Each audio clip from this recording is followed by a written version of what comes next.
پڑھائی کے زمانے میں اگر نماز میں سستی کی عادت تم کو پڑ گئی تو بعد میں تم بڑے مولانا بھی بن گئے، بڑے مفتی صاحب بھی بن گئے، بڑے استاد بھی بن گئے، تو بھی یہ سستی کی عادت پھر جائے گی نہیں۔ کیوں کہ تم نماز جو آج پڑھ رہے ہیں یہ صرف استاد کے ڈر سے پڑھ رہے ہیں۔ کس کے ڈر سے پڑھ رہے ہیں؟ استاد کے۔ اگر کسی دن ایک بھی استاد آپ کا نہیں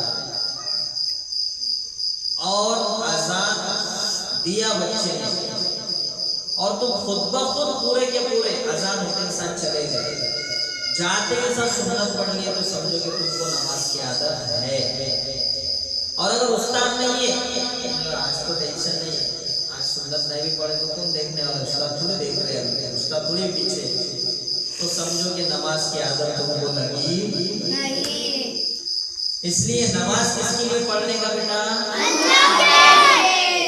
اللہ کے لیے نماز پڑھیں گے، اللہ کے ڈر سے نماز پڑھیں گے تو ہر وقت نماز کی فکر رہے گی، اور اللہ کا ڈر نہیں رہے گا، استاد کا ڈر رہے گا، تو پھر جب تک استاد ہے تب تک نماز پڑھیں گے، اور جب استاد نہیں ہے تو نماز نہیں۔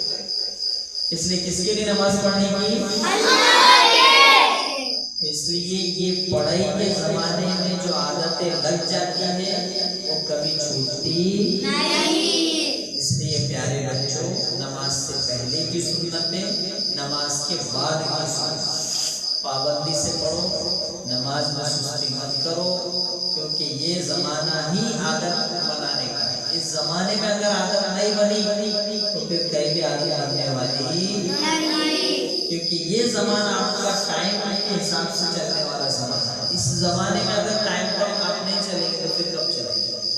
سن رہے ہو بیٹا کیا بول رہے ہیں؟ نماز میں سستی کرنے کا نہیں کرنے کا نا،